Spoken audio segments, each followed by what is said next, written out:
Oke, selamat siang siswa kelas 11 semuanya. Om Swastiastu. Kembali lagi bersama Ibu ya, Ibu Ninyoman Riyawati dalam mata pelajaran Produk Kreatif dan Kewirausahaan.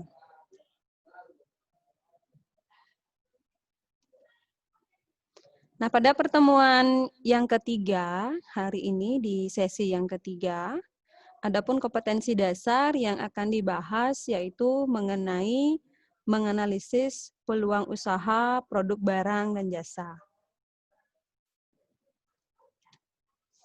Adapun tujuan pembelajarannya, nah nanti siswa diharapkan dapat menjelaskan pengertian peluang usaha, kemudian yang kedua mengetahui cara menemukan peluang usaha, yang ketiga siswa diharapkan dapat menganalisis peluang usaha dari suatu produk, barang, atau jasa, dan yang keempat siswa dapat menjelaskan analisis SWOT. Ya, jadi ini adalah tujuan pembelajarannya.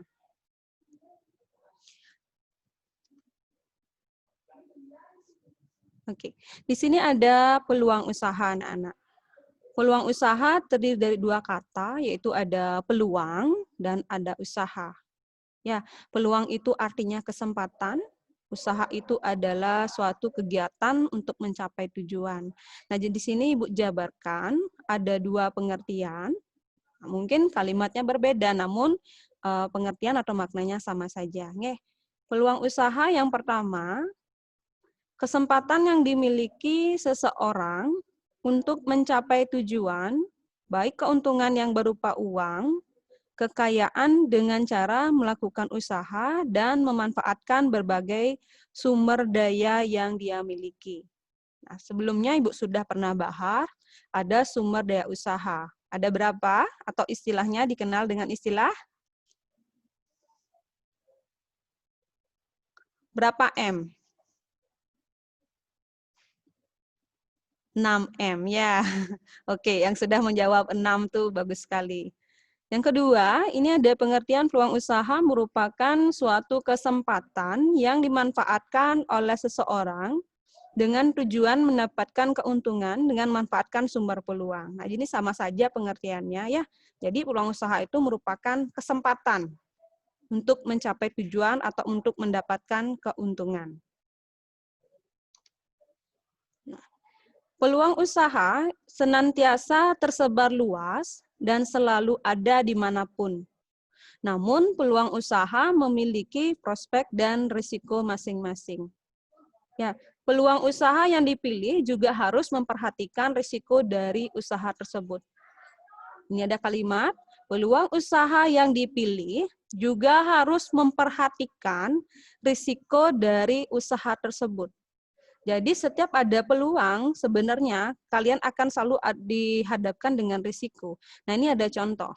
Misalnya ada peluang usaha membuat warung makan. Risikonya apa? Risikonya pesaingnya banyak. Nah, jadi nanti risikonya itu tidak bisa dihindari anak-anak. Risiko itu harus diantisipasi. Ya, nanti kalian akan pelajari analisis SWOT, di sana akan ada yang namanya mengatasi ancaman ya. Ini ada sumber peluang. Coba diperhatikan, di sini ada sumber peluang. Yang pertama, sumber peluang usaha dari diri sendiri. Yang kedua, lingkungan. Yang ketiga, perubahan. Yang keempat, konsumen. Sumber peluang usaha diri sendiri. Itu contohnya apa, Bu? Di sana ada hobi atau bakat dan minat. Nah, hobi ini akan menjadi sebuah peluang yang sangat menguntungkan karena pada saat kita menjalankan atau menjadikan hobi tersebut sebagai usaha, maka kita akan mencurahkan segala kemampuan yang kita miliki karena kita menyukai hal tersebut. Ya, jadi tidak ada beban melakukan kegiatan usaha itu. Nah, kemudian yang kedua, di sini ada keahlian. keahlian yang kita miliki. Itu juga menjadi sumber peluang anak-anak. Selain hobi juga keahlian yang kita miliki. Nah, keahlian yang kita miliki akan memberikan sumber inspirasi dan sumber peluang bisnis yang menguntungkan. Ya, kemudian yang ketiga, sumber peluang usaha dari diri sendiri ada pengetahuan dan pendidikan. Hal ini akan menjadi potensi karena kita sudah mengetahui, kemudian mempelajari, dan memahami bidang yang kita tekuni. Kemudian yang kedua, di sini ada sumber peluang lingkungan. Yang pertama, usaha orang tua. Bagaimana maksudnya, Bu? Kok sumber peluang usaha lingkungan itu ada contohnya usaha orang tua? Maksudnya seperti apa? Nah, jadi misalnya seperti ini. Dalam diskusi, orang tua kan misalnya punya usaha. Nah, dalam diskusi orang tua setiap harinya mengenai usaha yang dijalankan, kemudian disampaikanlah kesulitan-kesulitan yang dialami pada saat menjalankan usaha dan lain-lain.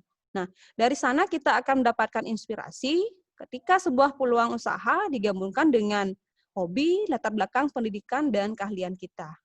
Ya, jadi dari usaha orang tua juga memberikan sumber peluang usaha. Termasuk juga ada tetangga, teman sekolah, sahabat, dan media sosial. Itu termasuk sumber peluang usaha di faktor lingkungan. Nih. Nah, kemudian yang selanjutnya, sumber peluang usaha yang ketiga itu adalah adanya perubahan. Jadi adanya perubahan.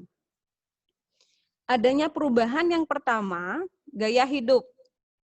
Ya, sekarang di zaman yang sekarang ini, semakin banyak aktivitas masyarakat yang dilakukan di malam hari. Nah, ini Ibu berikan contoh ya. Bagaimana sih perubahan gaya hidup itu kok bisa menjadi sumber peluang usaha, Bu? Contohnya seperti ini. Pada masa saat ini kan semakin banyak aktivitas masyarakat yang dilakukan di malam hari. Nah, kondisi ini juga mampu memberikan peluang bagi warung mungkin, bagi toko, bagi minimarket, dan lain-lain untuk meningkatkan jam operasionalnya. Sama seperti masakan Padang itu kan biasanya kalau masih normal dulu bisa sampai pagi. Nah, itu target mereka itu adalah orang-orang yang kerjanya itu sampai malam atau sampai dini hari. Nah, seperti itu ya. Kemudian yang kedua ada teknologi dan komunikasi. Yang nomor 3, sumber peluang adanya perubahan lingkungan. Bagaimana contohnya, Bu? Sumber peluang usaha dengan adanya perubahan lingkungan seperti itu. Misalnya adanya pembangunan perumahan baru di sekitar rumah kita atau kompleks kita tinggal. Nah, itu sudah pasti otomatis meningkatkan jumlah penduduk dan pastinya mendorong perubahan tingkat permintaan kebutuhan keluarga. Misalnya seperti laundry, mungkin minimarket, dan transportasi. Kemudian di sini ada perubahan musim. Nah, musim ini mungkin saja bisa dikatakan sebagai perubahan dari musim kemarau mungkin ke penghujan. Nah, kenapa bisa dijadikan sumber peluang itu, Bu? Apa hubungannya adanya perubahan dari musim kemarau ke musim penghujan itu menjadikan peluang? Ya pasti kita sudah berpikir di sana permintaan akan payung atau jas hujan itu pasti akan meningkat. Nah, jadi itu juga jadi salah satu sumber peluang ya bagi yang mau jual jas hujan ataupun payung ya. Nah, kemudian di sini sumber peluang usaha yang keempat itu konsumen. Yang pertama ada saran konsumen. Ini penting sekali anak-anak. Sama seperti yang sebelumnya Ibu ceritakan mengenai Vipo dan Embro. Nah, Vipo dan Embro bagaimana kisahnya? Sudah diberikan saran, sudah diberikan gagasan, namun tidak diikuti. Apa yang terjadi? Nah, kalian sudah pelajari pada materi sebelumnya. Ya, sumber peluang usaha yang keempat ini konsumen. Saran konsumen ini sangat penting. Kenapa dikatakan menjadi sumber peluang usaha? Misalnya ada konsumen menyampaikan kita buka usaha, oke, sederhana, makanan. Kak, mungkin sebaiknya ini toppingnya seperti ini. Mungkin sebaiknya kemasannya seperti ini. Mungkin sebaiknya ini bentuknya seperti ini dan sebagainya. Itu juga menjadi sumber peluang bagi kita. Saran-saran dan masukan dari konsumen itu sangat penting, anak-anak. Tidak boleh kita merasa bahwasanya produk kita itu gagal dan sebagainya. Tidak. Saran konsumen itu penting. Ya. Kemudian keluhan konsumen juga penting. Jadikan masukan. Kemudian ada permintaan khusus dari konsumen. Ya. Dan yang terakhir ada gagasan dari orang lain. Oke. Jadi ingat, sumber peluang usaha ada 4, dari diri sendiri, dari lingkungan, dari adanya perubahan, dan dari konsumen. Oke, sudah Ibu jabarkan di sana contohnya seperti apa, sumber peluang usaha dari diri sendiri itu, misalnya hobi, keahlian, pengetahuan, dan pendidikan. Sumber peluang usaha dari lingkungan, dari usaha orang tua, tetangga, sahabat, teman. Kemudian dari adanya perubahan gaya hidup, adanya perubahan teknologi dan komunikasi, adanya perubahan lingkungan, musim, dan tingkat kebutuhan. Kemudian yang terakhir, ada sumber peluang usaha dari konsumen, baik dari saran konsumen, keluhan, permintaan khusus, ataupun gagasan. Ya.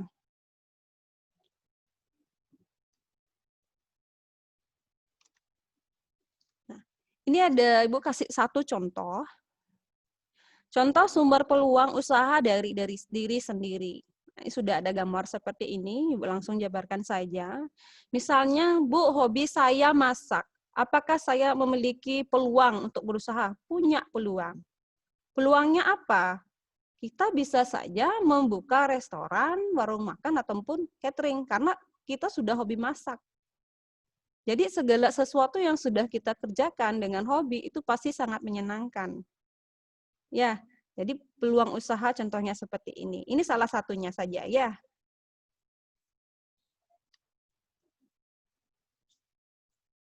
Unsur peluang usaha ini ada 8. Yang pertama, pengamatan pasar. Siapa pasar kita? Ya, unsur peluang usaha ada 8 unsur. Yang pertama ada pengamatan pasar. Nah, pasar yang dimaksud di sini bukan tempatnya, bukan tempat orang berjual beli. Ya, jadi pasar yang dimaksudkan di sini itu adalah siapa pasar kita atau siapa target pasar kita atau siapa konsumen kita. Ya, orangnya, bukan tempatnya. Yang kedua, inovasi baru. Ini sangat penting dilakukan agar konsumen itu tidak bosan. Ingat, yang pertama itu ada pengamatan pasar. Penting dilakukan pengamatan pasar itu bukan tempat orang jual, bukan tempatnya ya, tapi orangnya atau target pasar kita atau calon pelanggan kita. Nah, itu juga lakukan pengamatan. Kebutuhannya apa? Kita kemudian barang yang kita jual itu untuk usia berapa, dari ekonomi seperti apa, dan lain sebagainya. Kemudian ada inovasi baru, agar konsumen tidak bosan. Yang ketiga, unsur yang ketiga itu ada sesuai keahlian, asal sesuai dengan passion kita. Yang keempat, sesuai dengan kebutuhan pasar atau permintaan pasar. Jangan sampai kalian menjual produk atau barang nantinya tidak memperhatikan permintaan pasar atau yang dibutuhkan oleh pasar. Misalnya, Bu, saya nanti mau jualan, Bu, saya mau jual baju di daerah yang cukup dingin, misalnya. Lalu kamu mau jual apa di sana? Saya mau jual baju tank top, Bu. Bagaimana seperti itu? Apakah bisa? Ya, tidak. Jadi pikirkan sesuai dengan kebutuhan pasar atau permintaan pasar. Sama juga sekarang, di era yang new normal sekarang, kita diwajibkan menggunakan masker. Nah, kemudian ada konsumen yang membeli masker, tiba-tiba mendapatkan kendala. Saya tidak suka maskernya karena terlalu tipis. Muncul dah lagi peluang, oke, ini ada saran dari konsumen, maskernya katanya terlalu tipis. Jadi saya akan membuat masker nggak tebal, terus di dalamnya bisa diisi tisu. Atau maskernya biar nggak sekali pakai, saya buat dengan bahan yang seperti ini. Nah, itu penting sekali ya, anak-anak, permintaan pasar ya.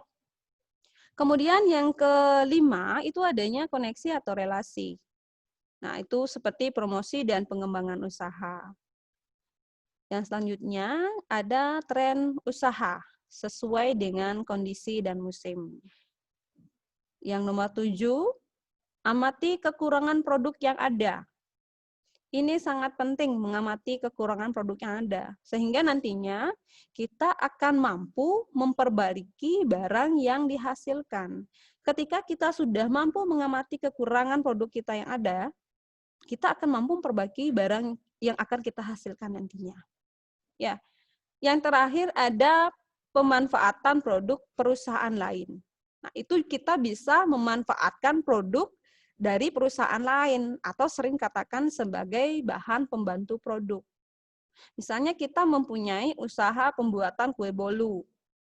Kita akan perlu bahan pembantu yang lainnya seperti apa? Kita join dengan perusahaan lain dengan penghasil tepung misalnya.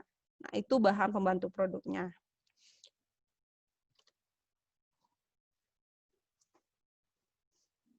Oke. Kita akan lanjutkan dengan ciri-ciri peluang usaha. Ciri-ciri peluang usaha dibagi menjadi 2. Ya, ciri-ciri peluang usaha dibagi menjadi 2. Yang pertama, ada peluang usaha yang baik. Yang kedua, ada peluang usaha yang potensial atau memiliki potensi. Jadi ini berbeda ya. Ciri-ciri peluang usaha yang pertama, nanti kita akan bahas peluang usaha yang baik itu seperti apa. Yang kedua, peluang usaha yang potensial itu seperti apa. Peluang usaha yang baik, ini ciri-cirinya. Ya, ciri-ciri peluang usaha yang baik. Yang pertama itu orisinil. Orisinil itu seperti apa, Bu? Orisinil itu asli, hasil pemikiran sendiri, bukan tiruan. Itu peluang usaha yang baik ya, orisinil. Asli, hasil pemikiran sendiri, bukan tiruan. Yang kedua ada bersaing. Artinya, mampu bersaing di masa yang akan datang dengan melakukan inovasi. Ingat, ciri peluang usaha yang baik itu mampu bersaing. Mampu bersaing di masa yang akan datang dengan melakukan inovasi. Kemudian yang ketiga, itu ada keyakinan. Artinya meyakinkan bahwasannya perusahaan atau usaha yang kita jalankan itu pasti dapat diwujudkan atau dijalankan ke depannya. Ya. Yang keempat, sesuai dengan passion. Sama yang seperti Bu sampaikan tadi, sesuai dengan passion itu sesuai dengan hobi, sesuai dengan keahlian kita, sesuai dengan pengetahuan dan pendidikan yang kita miliki. Nah, yang terakhir, layak dan teruji. Ini biasanya dilakukan uji coba pasar, biasanya memberikan tester atau testimoni kepada konsumen. Ini sangat penting, apalagi kalian yang berjualan mungkin minuman atau makanan, berikan saja testernya, nanti minta masukan kepada konsumen, itu tidak apa-apa. Ya, jadi ini adalah ciri-ciri peluang usaha yang baik. Yang pertama orisinil, sini sudah ada bagian-bagiannya. Yang kedua mampu bersaing. Yang ketiga itu memiliki keyakinan. Yang keempat sesuai dengan passion. Dan yang kelima itu layak dan teruji.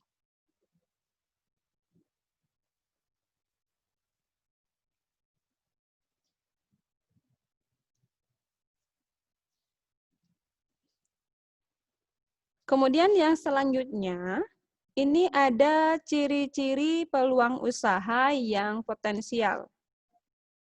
Ciri-ciri peluang usaha yang potensial atau yang memiliki potensi bahwasanya usahanya itu akan berkembang dalam jangka panjang, akan menghasilkan suatu keuntungan yang besar. Ciri-ciri peluang usaha potensial. Yang pertama itu memiliki nilai jual.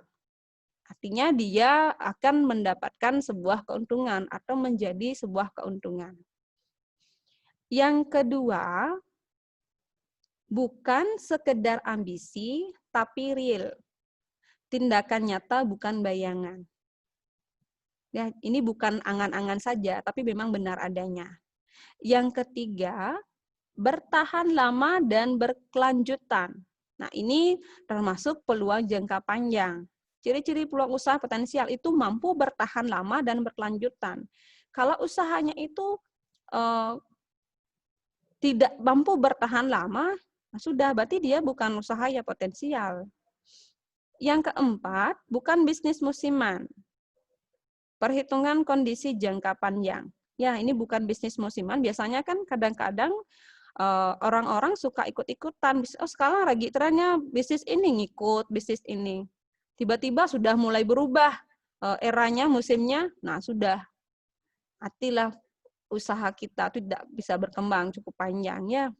Yang selanjutnya ada skala usaha bisa diperbesar. Nah, ini salah satu peluang usaha yang potensial. Skala usaha bisa diperbesar, memperluas promosi dan bisa atau mampu membuka cabang. Dan yang terakhir, modal mulai tidak terlalu besar. Nah, di sini ada modal minimal hasil maksimal. Ya, modal mulai tidak terlalu besar. Artinya modal minimal namun hasilnya maksimal, seperti itu.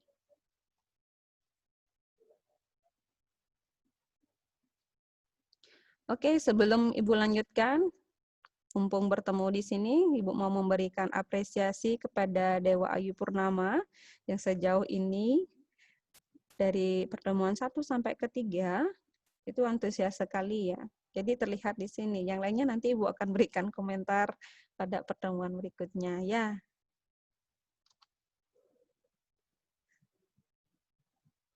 Ini ada tujuan dilakukan analisis peluang usaha. Bu, apa sih Bu tujuan dari analisis peluang usaha? Kenapa harus dianalisis peluang usaha itu, Bu? Ini ada beberapa tujuannya ya. Ini Ibu hanya menampilkan beberapa saja tujuan dilakukan analisis peluang usaha. Jadi sangat penting sebelum kalian membuka usaha, lakukan analisis peluang usaha dulu. Apa sih usaha yang memiliki potensi hingga saya mampu mendapatkan keuntungan? Ya, tujuan lakukan analisis peluang usaha yang pertama itu mencegah kerugian. Jadi kita bisa meminimalisir kerugian karena kita sudah lakukan analisisnya. Nanti kita buka usaha apa, target pasar kita siapa, dan lain sebagainya. Yang kedua, mengetahui apakah produk atau jasa dibutuhkan oleh pasar setempat. Mengetahui apakah produk atau jasa dibutuhkan oleh pasar setempat. Sama seperti sebelumnya, yang mungkin walaupun dibilang menghayal, mungkin saja ada orang yang berpikiran seperti itu ya. Bu, saya akan membuka usaha, saya mau jual sepatu, Bu. Di mana kamu mau jual sepatu itu? Saya mau jual sepatu hak tinggi semuanya. Saya mau jual sepatu wedges. Saya membuka usahanya itu di pedalaman Papua, Bu, misalnya seperti itu. Itu kan tidak dibutuhkan oleh pasar setempat, tidak dibutuhkan oleh warga setempat ya. Jadi percuma. Yang nomor 3, itu mengetahui minat konsumen akan produk atau jasa yang akan ditawarkan. Minat konsumen itu seperti apa? Yang keempat, mengetahui rugi atau laba ketika menjalankan usaha. Yang kelima, menetapkan teknik pemasaran yang tepat. Ya, bagaimana pemasarannya, bagaimana promosinya nanti. Yang nomor 6, itu mengetahui berapa lama usaha dapat berjalan. Yang nomor 7, mengetahui jika usahanya memang benar-benar layak untuk dijalankan. Dan yang terakhir, mengetahui persaingan yang terjadi di pasar. Nah, ini sangat penting sekali dilakukan analisis peluang usaha. Mungkin nanti kalian bisa mencari lagi materi di Google, di buku, dan sumber-sumber lainnya. Jadi masih banyak sebenarnya tujuan dilakukan analisis peluang usaha. Nah, ini Ibu sampaikan secara umum saja. Ya, yang ke-8 ini Ibu sampaikan tujuan secara umum. Yang pertama, mencegah kerugian, mengetahui apakah produk dibutuhkan pasar. Yang ketiga, mengetahui minat konsumen. Yang nomor 4, mengetahui rugi atau laba. Yang nomor 5, menetapkan teknik pemasaran atau strategi promosi. Yang nomor 6, mengetahui berapa lama usaha dapat berjalan. Yang nomor 7, mengetahui layak atau tidak usaha itu dijalankan. Dan yang terakhir, mengetahui persaingan yang ada di pasar. Ini ada pertanyaan seperti ini, mungkin akan Ibu munculkan pada e-learning. Kalian nanti bisa memikirkan. Di sini ada pertanyaan seperti ini. Peluang usaha apa kira-kira jika diterapkan di lingkungan tempat tinggal kalian akan menghasilkan tambahan penghasilan dan bisa menciptakan lapangan pekerjaan untuk orang lain? Di sana ada pertanyaan, mungkin bisa dipikirkan dari sekarang, dan akan Ibu munculkan pada soal di e-learning nanti. Peluang usaha apa kira-kira yang jika diterapkan di lingkungan tempat tinggal kalian akan menghasilkan tambahan penghasilan yang luar biasa dan bisa menciptakan lapangan pekerjaan untuk orang lain? Nah, sekarang mulai mikir, apa ya? Usaha apa ya kira-kira cocok di lingkungan saya? Sekarang lagi musimnya apa? Sekarang trennya lagi apa? Yang dibutuhkan masyarakat itu apa? Lingkungan saya bagaimana? Saya membuka usaha ini. Pikirkan juga, wah, bahan bakunya gimana? Jangan sampai kalian, saya membuka usahanya di Gianyar, saya membeli bahan bakunya di Jakarta. Boros nanti. Pikirkan. Ingat, ini akan Ibu munculkan pada soal di e-learning nanti. Ibu akan nilai, ini nilainya nanti benar-benar sangat objektif ya. Jadi saya mau melihat bagaimana sih pola pikir anak-anak. Nanti jelaskan dengan alasannya. Kenapa peluang usaha itu yang kalian sampaikan? Apa alasannya? Kenapa itu sangat nanti mampu menghasilkan penghasilan luar biasa? Kenapa itu cocok dibuka di lingkungan tempat tinggal kalian? Nah, jadi nanti Ibu mau tahu jawaban anak-anak tuh pasti beda. Kalau jawabannya sama ya sudah, jiplak pastinya. Nih. Ini yang selanjutnya, ada analisis SWOT. Di sini ada strength, atau sering juga dikatakan sebagai strong, sama saja ya. Strength, weakness, opportunities, dan threat. Sini sudah ada gambar ilustrasinya, anak-anak. Analisis SWOT. Yang pertama strength. Sini sudah ada gambarnya seperti ini. Ada orang yang terlihat sangat kuat, yang sangat kekar. Yang kedua ada weakness. Ini sudah terlihat dari ekspresinya ya. Sepertinya sangat lelah sekali, sangat lemah sekali. Yang ketiga ada opportunities. Ini. Bandingkan ini dengan wajahnya ini ya. Jadi apa sih pengertian dari masing-masing S, W, O, dan T ini? Ingat, analisis SWOT terdiri dari strength, weakness, opportunities, dan threat.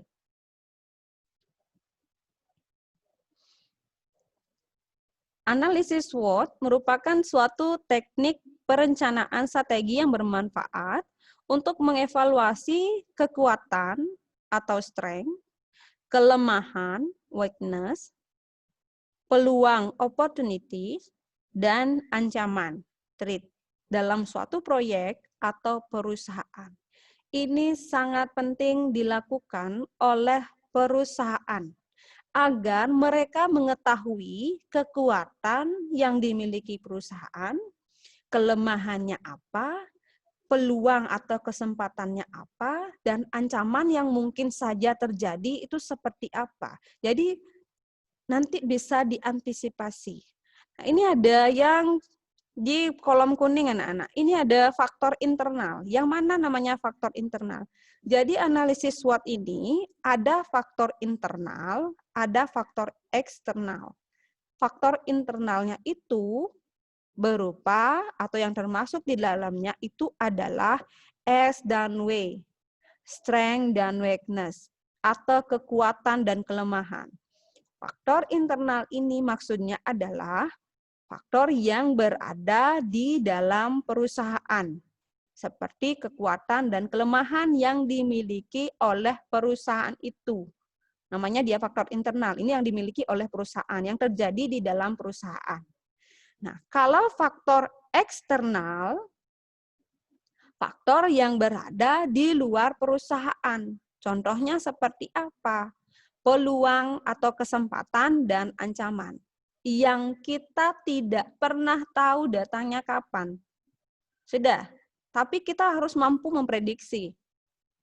Nanti peluangnya seperti apa, terus nanti ancamannya seperti apa. Ini yang terjadi di luar perusahaan. Ini faktor internal dalam perusahaan, strength dan weakness. Faktor eksternal di luar perusahaan, opportunities dan threat atau kesempatan dan ancamannya. Ingat ya, SW, O, dan T selalu akan muncul. Strong, weakness, opportunity, dan threat, faktor internalnya SW, faktor eksternalnya O dan T.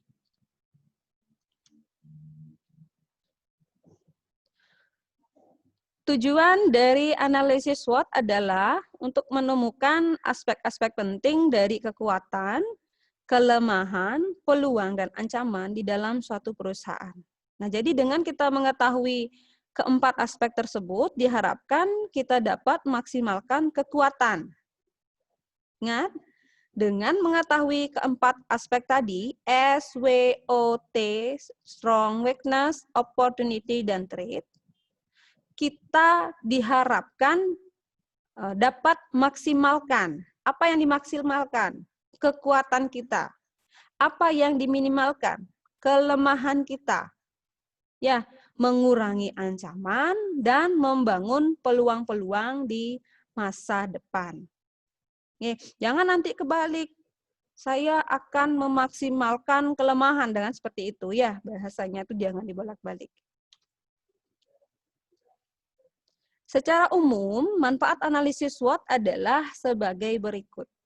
Yang pertama, perusahaan menjadi lebih memahami kekuatannya dan memberikan rekomendasi untuk peningkatannya. Yang kedua, perusahaan dapat melihat suatu peluang dan dapat mempertahankan peluang. Yang nomor tiga, perusahaan mengetahui kelemahan serta mencari solusi untuk mengurangi kelemahan tersebut. Dan yang terakhir, perusahaan mengetahui potensi ancaman serta mencari solusi untuk menghindari ancaman tersebut. Ya, atau untuk meminimalisir terjadinya ancaman. Ini adalah satu contoh, nah, ini mungkin yang terakhir ya, dari pertemuan kita di siang hari ini. Ibu akan kasih satu contoh nyata, warung misalnya warung XYZ adalah restoran yang berkonsep warung tradisional. Ini sebuah cerita. Warung XYZ adalah restoran yang berkonsep warung tradisional yang menyuguhkan hidangan berbahan dasar organik. Berikut analisis SWOT untuk pengembangan usahanya. Jadi kalian harus bisa bedakan kekuatan itu yang mana, kelemahan itu yang mana, peluangnya seperti apa, dan ancamannya seperti apa. Ini ada istilah, warung XYZ adalah restoran berkonsep warung tradisional yang menyuguhkan hidangan berbahan dasar organik. Berikut analisis SWOT-nya. Kekuatannya apa dari warung tradisional itu? Kekuatannya adalah yang pertama, rasa dan jenis masakan udah diterima lidah. Yang kedua, pasokan bahan organik dari kebun sendiri lancar. Dan yang ketiga, memiliki program untuk memanfaatkan limbah makanan sebagai kompos. Kelemahannya apa? Kelemahan restoran berkonsep warung tradisional berbahan organik.